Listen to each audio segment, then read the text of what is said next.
제6장. 안식일에 예수께서 밀밭 사이로 지나가실새 제자들이 이삭을 잘라 손으로 비비어 먹으니 어떤 바리새인들이 말하되, 어찌하여 안식일에 하지 못할 일을 하느냐? 다윗이 자기 및 자기와 함께한 자들이 시장할 때 한 일을 읽지 못하였느냐? 그가 하나님의 전에 들어가서 다만 제사장 외에는 먹어서는 안 되는 진설병을 먹고 함께한 자들에게도 주지 아니하였느냐? 인자는 안식일의 주인이니라. 또 다른 안식일에 예수께서 회당에 들어가사 가르치실새 거기 오른손 마른 사람이 있는지라. 서기관과 바리새인들이 예수를 고발할 증거를 찾으려 하여 안식일에 병을 고치시는가 엿보니, 예수께서 그들의 생각을 아시고 손 마른 사람에게 이르시되, 일어나 한가운데 서라 하시니 그가 일어나 서거늘 예수께서 그들에게 이르시되, 내가 너희에게 묻노니 안식일에 선을 행하는 것과 악을 행하는 것, 생명을 구하는 것과 죽이는 것, 어느 것이 옳으냐? 하시며 무리를 둘러보시고 그 사람에게 이르시되, 내 손을 내밀라 하시니 그가 그리하매 그 손이 회복된지라. 그들은 노기가 가득하여 예수를 어떻게 할까 하고 서로 의논하니라. 이때 예수께서 기도하시러 산으로 가사 밤이 새도록 하나님께 기도하시고 밝음에 그 제자들을 부르사 그 중에서 12를 택하여 사도라 칭하셨으니, 곧 베드로라고도 이름을 주신 시몬과 그의 동생 안드레와 야고보와 요한과 빌립과 바돌로메와 마테와 도마와 알페오의 아들 야고보와 셀롯이라는 시몬과 야고보의 아들 유다와 예수를 파는 자 될 가롯 유다라. 예수께서 그들과 함께 내려오사 평지에 서시니 그 제자의 많은 무리와 예수의 말씀도 듣고 병 고침을 받으려고 유대 사방과 예루살렘과 두로와 시돈의 해안으로부터 온 많은 백성도 있더라. 더러운 귀신에게 고난받는 자들도 고침을 받은지라. 온 무리가 예수를 만지려고 힘쓰니 이는 능력이 예수께로부터 나와서 모든 사람을 낫게 함이러라. 예수께서 눈을 들어 제자들을 보시고 이르시되, 너희 가난한 자는 복이 있나니 하나님의 나라가 너희 것이며, 지금 줄인 자는 복이 있나니 너희가 배부름을 얻을 것이며, 지금 우는 자는 복이 있나니 너희가 웃을 것이며, 인자로 말미암아 사람들이 너희를 미워하며 멀리하고 욕하고 너희 이름을 악하다 하여 버릴 때에는 너희에게 복이 있도다. 그날에 기뻐하고 뛰놀라. 하늘에서 너희 상이 큼이라. 그들의 조상들이 선지자들에게 이와 같이 하였느니라. 그러나 화 있을진저 너희 부요한 자여, 너희는 너희의 위로를 이미 받았도다. 화 있을진저 너희 지금 배부른 자여, 너희는 줄이리로다. 화 있을진저 너희 지금 웃는 자여, 너희가 애통하며 울리로다. 모든 사람이 너희를 칭찬하면 화가 있도다. 그들의 조상들이 거짓 선지자들에게 이와 같이 하였느니라. 그러나 너희 듣는 자에게 내가 이르노니, 너희 원수를 사랑하며 너희를 미워하는 자를 선대하며 너희를 저주하는 자를 위하여 축복하며 너희를 모욕하는 자를 위하여 기도하라. 너의 이 뺨을 치는 자에게 저 뺨도 돌려대며 내 겉옷을 빼앗는 자에게 속옷도 거절하지 말라. 내게 구하는 자에게 주며 네 것을 가져가는 자에게 다시 달라 하지 말며, 남에게 대접을 받고자 하는 대로 너희도 남을 대접하라. 너희가 만일 너희를 사랑하는 자만을 사랑하면 칭찬받을 것이 무엇이냐? 죄인들도 사랑하는 자는 사랑하느니라. 너희가 만일 선대하는 자만을 선대하면 칭찬받을 것이 무엇이냐? 죄인들도 이렇게 하느니라. 너희가 받기를 바라고 사람들에게 구워주면 칭찬받을 것이 무엇이냐? 죄인들도 그만큼 받고자 하여 죄인에게 구워주느니라.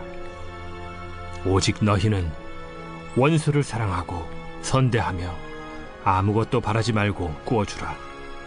그리하면 너희 상이 클 것이요 또 지극히 높으신 이의 아들이 되리니, 그는 은혜를 모르는 자와 악한 자에게도 인자하시니라. 너희 아버지의 자비로우심같이 너희도 자비로운 자가 되라. 비판하지 말라. 그리하면 너희가 비판을 받지 않을 것이요. 정죄하지 말라. 그리하면 너희가 정죄를 받지 않을 것이요. 용서하라. 그리하면 너희가 용서를 받을 것이요. 주라. 그리하면 너희에게 줄 것이니 곧 후히 되어 누르고 흔들어 넘치도록 하여 너희에게 안겨주리라. 너희가 헤아리는 그 헤아림으로 너희도 헤아림을 도로 받을 것이니라. 또 비유로 말씀하시되 맹인이 맹인을 인도할 수 있느냐? 둘이 다 구덩이에 빠지지 아니하겠느냐? 제자가 그 선생보다 높지 못하나 무릇 온전하게 된 자는 그 선생과 같으리라. 어찌하여 형제의 눈 속에 있는 티는 보고 내 눈 속에 있는 들보는 깨닫지 못하느냐?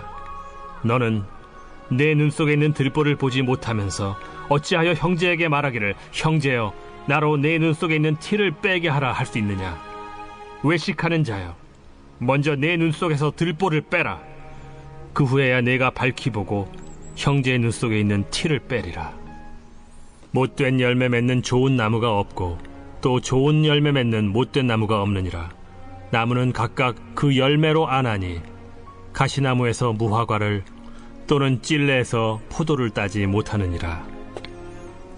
선한 사람은 마음에 쌓은 선에서 선을 내고 악한 자는 그 쌓은 악에서 악을 내나니 이는 마음에 가득한 것을 입으로 말함이니라. 너희는 나를 불러 주여 주여 하면서도 어찌하여 내가 말한 것을 행하지 아니하느냐? 내게 나와 내 말을 듣고 행하는 자마다 누구와 같은 것을 너희에게 보이리라. 집을 짓되 깊이 파고 주추를 반석 위에 놓은 사람과 같으니 큰 물이 나서 탕류가 그 집에 부딪히되 잘 지었기 때문에 능히 요동하지 못하게 하였거니와 듣고 행하지 아니하는 자는 주추 없이 흙 위에 집 지은 사람과 같으니 탕류가 부딪힘에 집이 곧 무너져 파괴됨이 심하니라.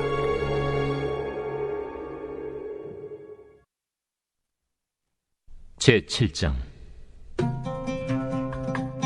예수께서 모든 말씀을 백성에게 들려주시기를 마치신 후에 가버나움으로 들어가시니라. 어떤 백부장의 사랑하는 종이 병들어 죽게 되었더니 예수의 소문을 듣고 유대인의 장로 몇 사람을 예수께 보내어 오셔서 그 종을 구해 주시기를 청한지라. 이에 그들이 예수께 나아와 간절히 구하여 이르되 이 일을 하시는 것이 이 사람에게는 합당하니이다. 그가 우리 민족을 사랑하고 또한 우리를 위하여 회당을 지었나이다. 예수께서 함께 가실새 이에 그 집이 멀지 아니하여 백부장이 벗들을 보내어 이르되 주여 수고하시지 마옵소서. 내 집에 들어오심을 나는 감당하지 못하겠나이다. 그러므로 내가 주께 나아가기도 감당하지 못할 줄을 알았나이다. 말씀만 하사 내 하인을 낫게 하소서. 나도 남의 수하에 든 사람이요 내 아래에도 병사가 있으니 이더러 가라 하면 가고 저더러 오라 하면 오고 내 종더러 이것을 하라 하면 하나이다. 예수께서 들으시고 그를 놀랍게 여겨 돌이키사 따르는 무리에게 이르시되 내가 너희에게 이르노니 이스라엘 중에서도 이만한 믿음은 만나보지 못하였노라. 보내었던 사람들이 집으로 돌아가 보매 종이 이미 나아 있었더라. 그 후에 예수께서 나인이란 성으로 가실새 제자와 많은 무리가 동행하더니 성문에 가까이 이르실 때 사람들이 한 죽은 자를 메고 나오니 이는 한 어머니의 독자요 그의 어머니는 과부라. 그 성에 많은 사람도 그와 함께 나오거늘 주께서 과부를 보시고 불쌍히 여기사 울지 말라. 가까이 가서 그 관에 손을 대시니 맨 자들이 서는지라. 청년아, 내가 네게 말하노니 일어나라. 하심에 죽었던 자가 일어나 앉고 말도 하거늘 예수께서 그를 어머니에게 주시니 모든 사람이 두려워하며 하나님께 영광을 돌려 이르되 큰 선지자가 우리 가운데 일어나셨다.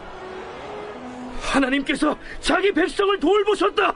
예수께 대한 이 소문이 온 유대와 사방에 두루 퍼지니라. 요한의 제자들이 이 모든 일을 그에게 알리니 요한이 그 제자 중 둘을 불러 주께 보내어 오실 그이가 당신이오니이까 우리가 다른 이를 기다리오리이까 하라. 그들이 예수께 나아가 이르되 세례 요한이 우리를 보내어 당신께 여쭈어보라고 하기를 오실 그이가 당신이오니까 우리가 다른 이를 기다리오리이까. 마침 그때 예수께서 질병과 고통과 및 악귀 들린 자를 많이 고치시며 또 많은 맹인을 보게 하신지라. 너희가 가서 보고 들은 것을 요한에게 알리되 맹인이 보며 못 걷는 사람이 걸으며 나병 환자가 깨끗함을 받으며 귀먹은 사람이 들으며 죽은 자가 살아나며 가난한 자에게 복음이 전파된다 하라. 누구든지 나로 말미암아 실족하지 아니하는 자는 복이 있도다. 요한이 보낸 자가 떠난 후에 예수께서 무리에게 요한에 대하여 말씀하시되 너희가 무엇을 보려고 광야에 나갔더냐? 바람에 흔들리는 갈대냐? 그러면 너희가 무엇을 보려고 나갔더냐? 부드러운 옷 입은 사람이냐? 보라, 화려한 옷을 입고 사치하게 지내는 자는 왕궁에 있느니라. 그러면 너희가 무엇을 보려고 나갔더냐? 선지자냐? 옳다. 내가 너희에게 이르노니 선지자보다도 훌륭한 자니라. 기록된 바 보라, 내가 내 사자를 내 앞에 보내노니 그가 내 앞에서 내 길을 준비하리라 한 것이 이 사람에 대한 말씀이라. 내가 너희에게 말하노니 여자가 낳은 자 중에 요한보다 큰 자가 없도다. 그러나 하나님의 나라에서는 극히 작은 자라도 그보다 크니라. 모든 백성과 세리들은 이미 요한의 세례를 받은지라.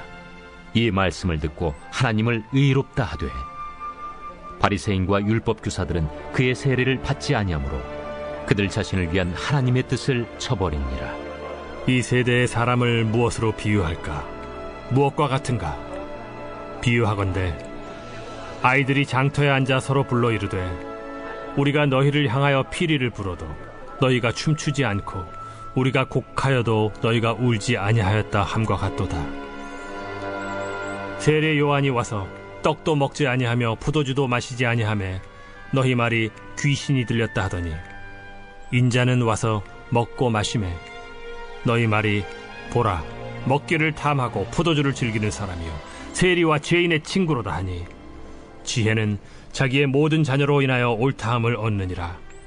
한 바리새인이 예수께 자기와 함께 잡수시기를 청하니 이에 바리새인의 집에 들어가 앉으셨을 때에 그 동네에 죄를 지은 한 여자가 있어 예수께서 바리새인의 집에 앉아 계심을 알고 향유 담은 옥합을 가지고 와서 예수의 뒤로 그 발 곁에 서서 울며 눈물로 그 발을 적시고 자기 머리털로 닦고 그 발에 입 맞추고 향유를 부으니 예수를 청한 바리새인이 그것을 보고 마음에 이르되 이 사람이 만일 선지자라면 자기를 만지는 이 여자가 누구며 어떠한 자, 곧 죄인인 줄 알았으리라. 시몬아, 내가 네게 이를 말이 있다. 선생님, 말씀하소서. 빚주는 사람에게 빚진 자가 둘이 있어 하나는 500데나리온을 졌고 하나는 50데나리온을 졌는데 갚을 것이 없으므로 둘 다 탕감하여 주었으니 둘 중에 누가 그를 더 사랑하겠느냐? 내 생각에는 많이 탕감함을 받은 자니이다. 네 판단이 옳다. 하시고 그 여자를 돌아보시며 시몬에게 이르시되 이 여자를 보느냐? 내가 네 집에 들어올 때 너는 내게 발 씻을 물도 주지 아니하였으되 이 여자는 눈물로 내 발을 적시고 그 머리털로 닦았으며 너는 내게 입 맞추지 아니하였으되 그는 내가 들어올 때로부터 내 발에 입 맞추기를 그치지 아니하였으며 너는 내 머리에 감람유도 붓지 아니하였으되 그는 향유를 내 발에 부었느니라. 이러므로 내가 네게 말하노니 그의 많은 죄가 사하여졌도다. 이는 그의 사랑함이 많음이라. 사함을 받은 일이 적은 자는 적게 사랑하느니라. 이에 여자에게 이르시되 내 죄사함을 받았느니라. 함께 앉아있는 자들이 속으로 말하되 이가 누구이기에 죄도 사하는가? 예수께서 여자에게 이르시되 내 믿음이 너를 구원하였으니 평안히 가라.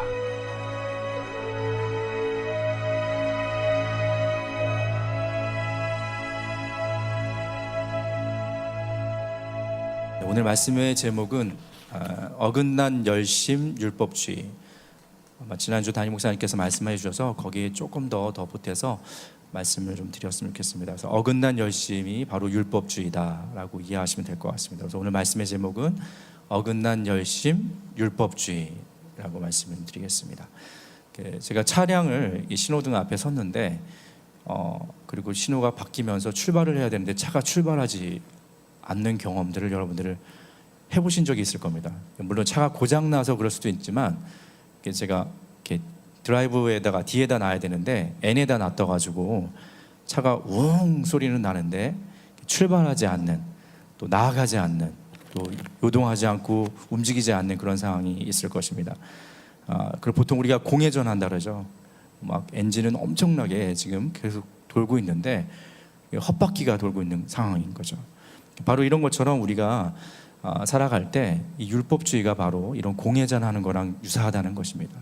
활동은 많은데 행동은 많은데 열심히 뭘 하는 것 같은데 제자리에 있는 것이죠. 그래서 율법의 기능은 사실 이렇습니다. 율법에 문제가 있는 것이 아니라 율법의 기능은 내가 지킬 수 없구나, 내가 지킬 수 없구나, 그리고 내가 자격이 없다라는 것을 비춰주는 거울이 된다는 것입니다.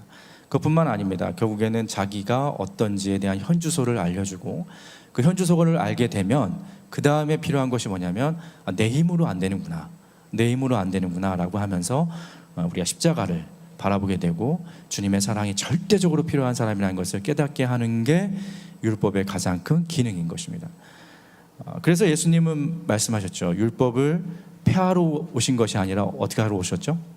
완성이라는 표현을 쓰셨습니다. 예수님께서는 율법을 폐하러 오신 것이 아니라 율법을 완성하러 오셨다라고 얘기하고 있습니다.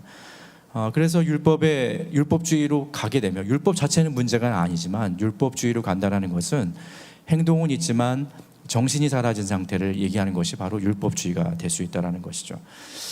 장례식장에 가서 밤새도록 그 빈소를 지켜주고 울었습니다.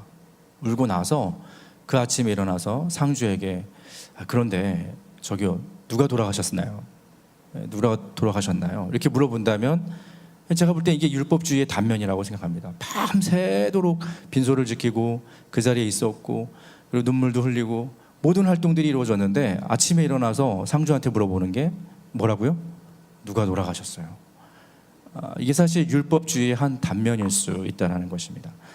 어긋난 열심의 부류가 오늘도 등장하고 있습니다. 여긴 서기관과 바리새인들이 등장해서 안식일에 있었던 두 가지 이야기가 나오고 있습니다. 안식일에는 취소하면 안 되는 행동을 하는 제자들의 모습과 손마른 사람의 병을 고쳐주시는 예수님의 사랑의 동기가 된 그런 어떤 생명을 더 위하는 모습이 나와 있죠. 근데 우리가 여기서 볼 때 바로 이런 것을 포착하고 평상시에 마음에 들지 않았던 이 바리새인과 서기관들이 예수님을 어떻게 하면 공략할 수 있을지에 대한 마음을 갖고 있다라는 겁니다. 성경에 보니까 그들이 유심히 지켜봤다고 나와 있습니다. 엿보고 있었다라는 표현을 쓰고 있고 어떻게 결정하시는가, 어떻게 행동하시는가에 대해서만 관심을 갖고 있었습니다.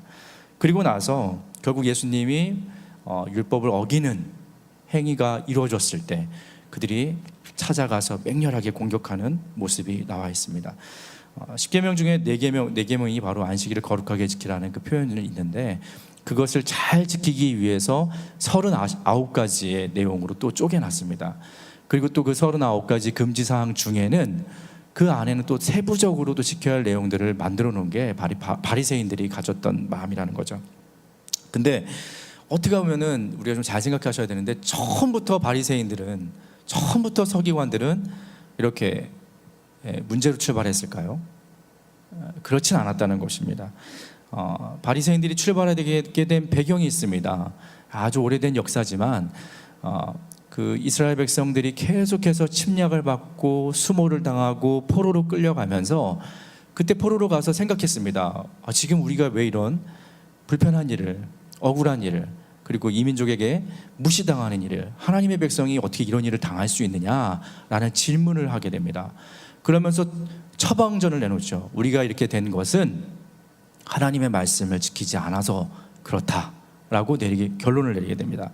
고로 우리 민족이 다시 한번 회복될 수 있는 길은 무엇이겠습니까? 라고 또 묻게 됩니다. 그랬더니 그들은 이제 이렇게 얘기하죠. 우리가 율법을, 하나님의 말씀을 더 철저하게 지킨다면 우리는 회복될 수 있을 것이다 라고 생각합니다.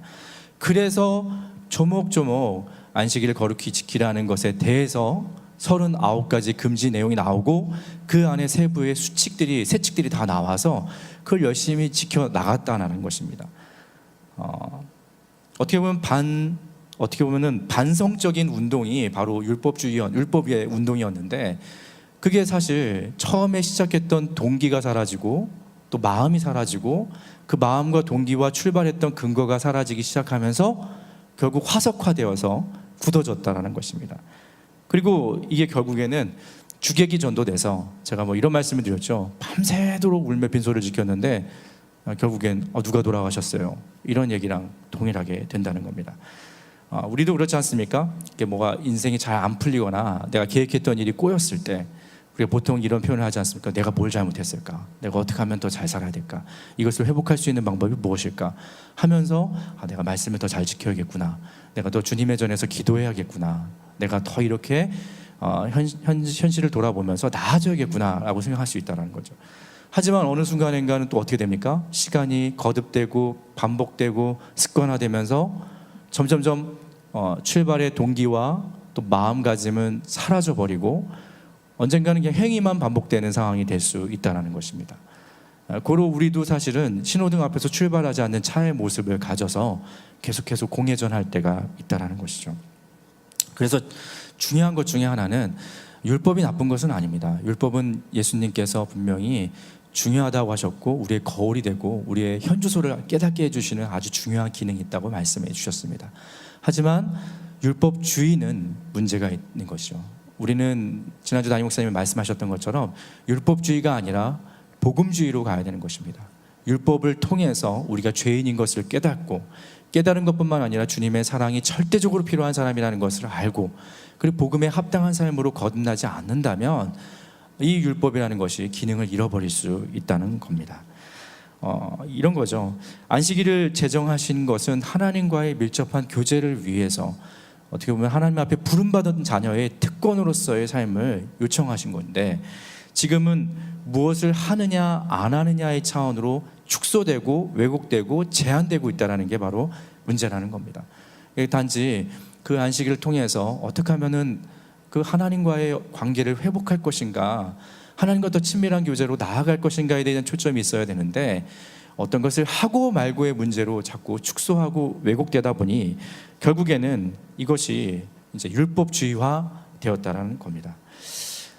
근데 이 율법주의가 큰 문제점은 한 두 가지를 갖고 있습니다. 두 가지가 갖고 있는데요. 첫 번째 문제는 신앙의 열심 자체가 문제인 것은 아니지만 그 열심이 반복되면서 정신이 사라져 버리면 그때부터 어떤 작용이 일어나냐면 그 열심에 자랑이 붙기 시작합니다. 자랑이 붙기 시작하면서 그 다음에 나타나는 게 주변 사람을 이렇게 잣대로 자기의 관점으로 평가하기 시작합니다. 나는 이렇게 하는데 저 사람은 저렇게 한다. 그리고 결국에는 비교하는 것을 넘어서 정죄하는 마음까지 간다라는 것이죠. 오늘 성경에 그 부류가 나오지 않습니까? 서기관과 바리새인들이 가장 초점을 맞췄던 것은 어떻게 보면은 건강한 정신이 아니라 실제 정죄의식과 또 어떤 것을 꼬투리 잡기 위해서 그 율법을 사용하고 있다는 겁니다. 결국에는 열심히 정신이 빠지면 자랑이 되고, 정신이 왜곡되면 결국 잣대가 되고 비교하면서 주변 사람들을 정죄하는 도구로 간다는 것입니다. 이게 바로 율법주의의 가장 큰 맹점이라는 겁니다. 또 가장 큰 문제는 무엇이냐면 이 율법주의의 가장 큰 맹점은 십자가를 어떻게 보면은 무력화시킨다는 겁니다. 왜냐하면 율법주의는 끊임없이 어떤 행동을 지켜나감을 통해서 내가 구원을 얻을 수 있다라고 얘기합니다. 어떤 행위를 통해서 내가 구원을 받을 수 있다라고 생각하기 때문에 하나님의 값진 선물에 대해서 정말 값없게 만드는 아주 구조가 율법주의라는 겁니다. 내가 어떤 행동을 해서 또 어떤 행동을 취해서 또 어떤 행동에 대한 선한 것을 갖춰나가면서 내 구원이 완성된다고 생각하기 때문에 이 율법주의의 맹점 중에서 가장 큰 문제점은 예수님의 십자가의 공로를 무력화시킨다는 것입니다. 그렇기 때문에 이 율법주의가 그만큼 무섭다라는 겁니다. 그래서 초두에 말씀드렸던 것처럼 우리가 복음주의로 가야 된다는 이유가 여기 율법을 통해서는 나에겐 소망이 없다, 내가 지킬 수 없다, 나에게는 해결할 방법이 없다라는 것에 대해서 절대적으로 느끼면서 결국에는 십자가의 사랑이 나에게는 와야 하고 필요하고 내가 그 안에서는 자유롭게 될 수 있다는 것을 다시 한번 고백해야 된다는 사실입니다. 우리가 교회 생활을 하다 보면 교회에서도 열심히 규칙주의가 나타날 수가 있습니다. 이것도 저것도 지키면서 하지만 잘 생각해 보십시오. 내가 어느 순간인가 나의 많은 행동들이 자랑이 되고 있고 또 많은 행동들이 혹여나 다른 사람과 비교하고 있다면 죄송하지만 지금 그 율법은 사라지고 율법주의가 되고 있다는 것을 꼭 기억하셔야 됩니다.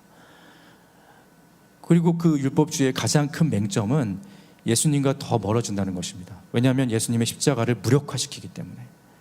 그래서 무서운 것입니다. 그래서 우리는 율법주의가 아니라 복음주의, 바로 예수님이 절대적으로 필요한 사람이라는 것을 경험하고 살아야 된다는 것입니다.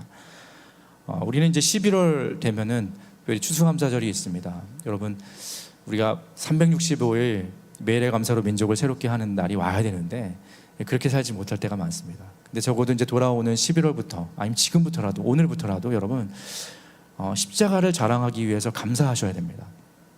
십자가를 감사하셔야 됩니다. 내가 율법으로는 소망이 없다라는 것을 다시 한번 감사해야 됩니다. 내가 무엇을 지켜서는 해결될 수 없다라는 것에 대해서 감사하고 예수님이 우리를 사랑으로 붙들어 주셨다는 것을, 죄인된 나를 구원해 주셨다는 사실에 대해서 다시 한번 우리 마음속에 정밀하게 느끼는 그런 시간이 되길 간절히 축원합니다.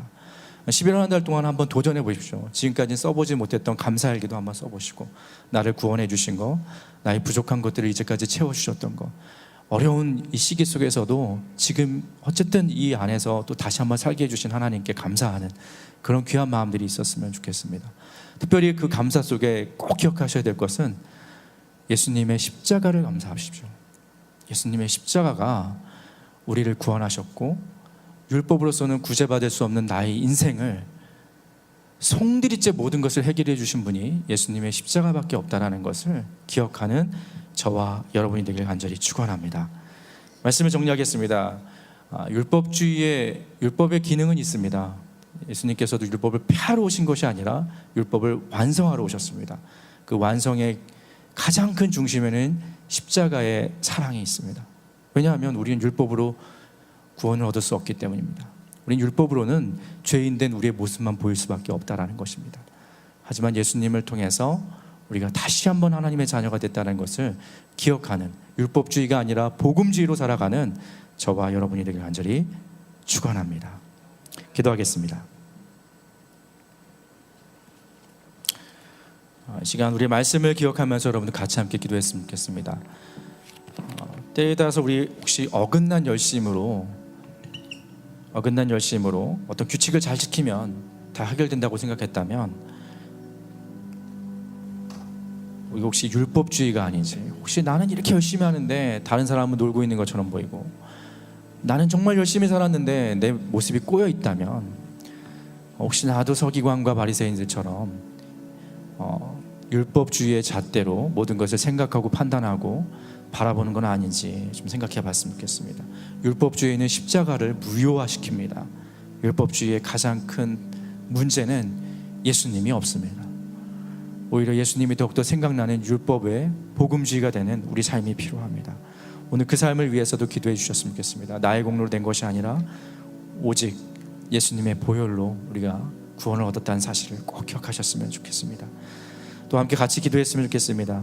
우리 중앙의 모든 성도들이 우리 교회 주신 비전을 향해서 같이 한 마음과 한 뜻을 위해서, 그리고 또 특별히 그 일을 진두지휘에 나가시는 우리 고명진 담임 목사님에게 탁월한 영적 지도력과 센스를 허락해 달라고, 그 일을 맡기실, 또 감당하실 또 건강한 체력을 주셔서 또 역사 앞에 또 시대 앞에 소명을 다하실 수 있도록 기도해 주셨으면 좋겠습니다. 우리 원로 목사님의 건강을 지켜주시고 특별히 극동방송국의 복음사역이 날로 확장될 수 있도록 기도해 주셨으면 좋겠습니다. 교회의 재직들과 리더들을 이제 선출하는 11월이 다가왔습니다. 더 충성스럽고 하나님의 말씀 앞에 순종하는 리더들이 선출될 수 있도록 기도해 주셨으면 좋겠습니다. 우리가 다시 한 걸음을 시작하고 있습니다. 우리 각 분야가 자녀, 경제, 건강, 내가 염려하는 것, 근심하는 것, 또 바라고 소원하고 나의 꿈이 이루어지는 모든 것들이 위축된 것이 아니라 다시 시작할 수 있도록 이 다시 한 걸음을 위해서도 기도해 주셨으면 좋겠습니다. 지금 수시와 또 수능을 앞두고 있는 우리 중앙의 자녀들이 있습니다. 그들을 위해서도 같이 함께 기도해 주시고요. 특별히 11월은 이제 우리의 추수감사절이 있는 계절입니다. 365일 우리가 감사하지 못했지만 지금이라도 다시 한번 주님께 감사하고 내 삶을 돌아보고 주님이 채워주심을 경험하는 귀한 준비의 시간, 또 감사의 계절이 될 수 있도록 기도해 주셨으면 좋겠습니다. 또 우리가 중앙의 교회가 이제는 결정을 했습니다. 우리가 건축을 하기로 했는데 특별히 외형적인 건축이 아니라 이 건축을 통해서 우리의 공동체가 다시 한번 세워지고 우리의 마음이 세워지는 귀한 자리가 되게 해달라고 같이 함께 기도해 주셨으면 좋겠습니다. 그리고 이제 다시 한번 기도할 것은 특별히 질병으로 고통받고 있는 분들, 원치 않는 그 질병으로 말미암아 너무나도 눈물을 흘리고 계신 분들, 병상에 계신 분들, 그 침상에서 예배를 사모하는 분들을 위해서 우리가 같이 함께 기도하도록 하겠습니다. 기도합니다. 전능하신 하나님, 오늘 이 자리에 나와서 각자의 문제와 또 현실의 상황과 어려움을 가지고 함께 기도합니다.